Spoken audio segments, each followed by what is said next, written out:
Check कर। रजत को पड़ा थप्पड़। आशिका और रजत के बीच फिर छिड़ी बहसबाजी।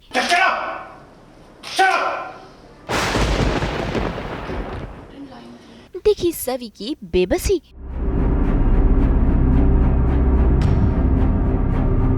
स्टार प्लस के सीरियल गुम है किसी के प्यार में कहानी ने नया मोड़ ले लिया है।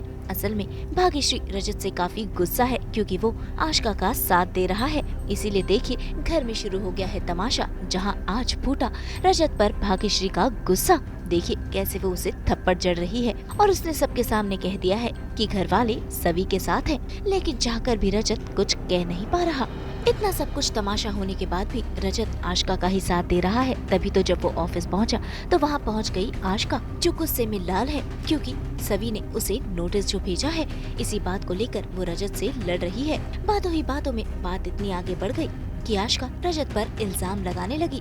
ऐसे में सामने आ गया सच और रजत ने ये बता दिया कि उसे पता है कि सभी की मम्मी का एक्सीडेंट आशिका ने नहीं बल्कि कियान ने किया था, जिसे सुनकर आशिका के होश उड़ गए। ऐसा कौन सा पहाड़ टूट पड़ा तुम्हारे ऊपर? देख लीजिए बिजी हूं, बाद में बात नहीं कर सकते हम लोग। नहीं कर सकती थी मैं वेट। क्या कहा था तुम कि तुम सब हैंडल कर दोगे? तो फिर ये क्या है? क्या है ये? तुम्हारी सो कॉल्ड वाइफ ने मेरे खिलाफ एफआईआर किया है, कोर्ट से समन्स भिजवाए मुझे। 2 दिन में कोर्ट में पेशी है मेरी। बातें तो बड़ी बड़ी कर रहे थे ना तो कि मिस्टर कुमार मुंबई के बेस्ट लॉयर है। हाँ, कहाँ है वो? कहाँ है? कुछ किया क्यों नहीं उन्होंने अभी तक? यहाँ तक नौबत कैसे आई? पहली बात तो ये कि सभी के बारे में तमीज से बात किया करो। फालतू की बकवास करने की जरूरत नहीं। और ये जो तुम मुझे ज्ञान का नाम लेकर ब्लैकमेल करती रहती हो, सुनाती रहती हो, तुम्हें पता है ये सब कुछ मैं ज्ञान के लिए कर। और क्या सुनाने है मुझे? हाँ, क्या बोला तुम? अपने बॉयफ्रेंड से बात नहीं की? वही कहता ना सभी के पास, उसे सारी खबर दे, सब कुछ बताने के लिए उसके साथ। रजत प्लीज प्लीज, अर्श मुझे पहले ही धोखा दे चुका है। तुम मुझे इसे बीच में छोड़ के नहीं जा सकते हो। जब से ये एक्सीडेंट हुआ एक पल भी चैन की सांस नहीं लिया मैंने। पहले तुमने मेरी जिंदगी मुश्किल में डाल दी थी। हाँ, एक्चुअली आशिका ये एक्सपेक्ट नहीं कर रही थी कि ये नौबत यहाँ तक आ जाएगी कि कोर्ट से नोटिस आ जाएगा और 2 दिन में ही हियरिंग है। तो वो रजत से पूछने के लिए आई है क्योंकि वो रजत के भरोसे बैठी हुई थी कि रजत सब हैंडल कर लेगा, उसने वैसे ही कहा था। तो उससे वो सवाल जवाब करने आई है कि ऐसा कैसे हो गया, ये देखो क्या हो रहा है, तुम्हें पता भी है ये सब। और कहीं ना कहीं वो इनडायरेक्टली डायरेक्टली रजत को फिर से ब्लैकमेल कर रही है कि अगर कोर्ट में यहाँ वहाँ तक बात पहुँची, चीज़ें ख़राब हुई तो कहीं कियान का नाम ना आ जाए। और वो काफ़ी डरी हुई एज अ मदर भी, शी इज़ वेरी स्कैर्ड कि वो नहीं चाहती कि कियान का फ्यूचर बर्बाद हो।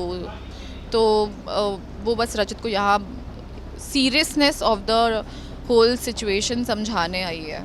एक्चुअली वो वरीड है, वो डेफिनेटली वरीड है, बिकॉज़ अपने लिए तो वरीड है ही, साथ में उसे ये भी वरी है कि कियान का भी नाम आ जाएगा तो बहुत बड़ी प्रॉब्लम हो जाएगी। अब तक वो कियान को ही बचाती आ रही है, भले ही उसने अपने आप को फोरफ्रंट में कर दिया और इस बात का वो फ़ायदा भी उठा रही थी कहीं ना कहीं रजत से नज़दीकियाँ बढ़ा के, बट अल्टीमेट गोल उसका वो था कि किस तरह कियान को वो बचा ले।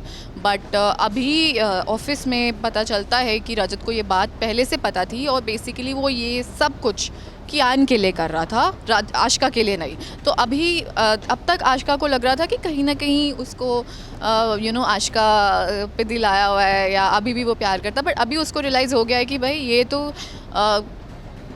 बेसिकली कियान के लिए ही शुरू से कर रहा था। और बट अभी फिर से वो वही कर रही है बिकॉज़ वो नहीं चाहती है कि कियान पनिश हो या उसका फ्यूचर बर्बाद हो। तो वो बार बार कियान को अभी भी सामने ले आकर वो चाहती है कि ये चीज़ जो चल रही थी वो कंटिन्यू हो। और हालांकि सवी अब तक इस सच से अनजान है, लेकिन जल्द ही उसके सामने सच्चाई आएगी क्योंकि कहानी में महा ट्विस्ट आने वाला है। कियान फिर एक बार स्कूल बस चलाने निकल पड़ता है जिसमें फंसी है सई और बाकी के बच्चे और स्कूल टीचर। अब देखना होगा कि सवी और रजत मिलकर कैसे कियान को रोकते हैं और सई की जान बचाते हैं। इसी के साथ सभी के सामने सच भी आ चुका है। हेलो, सही सही क्या हुआ? हेलो, कियान स्कूल बस चला रहा है तो सबकी जान खतरे में है।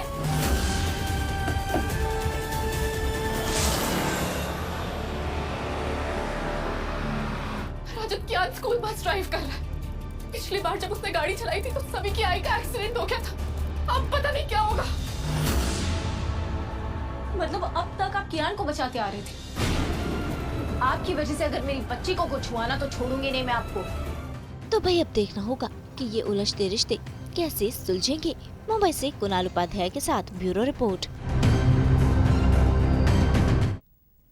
हम तो खोलते ही हैं आपके लिए 24/7 एंटरटेनमेंट का कैलेंडर। तो अगर आपको ये वीडियो पसंद आया है तो इसे लाइक करें, कमेंट देके अपनी राय ज़रूर दें। ऐसे ही एक्सक्लूसिव कंटेंट के लिए हमारे चैनल को सब्सक्राइब ज़रूर करें। अगर आप यही वीडियो फेसबुक पर देख रहे हैं तो हमारे फेसबुक पेज को भी फॉलो करें और जल्दी से अपने व्हाट्सएप पर जाकर वहाँ भी हमें फॉलो कीजिए ताकि आप ना मिस करें एंटरटेनमेंट का कोई भी अपडेट।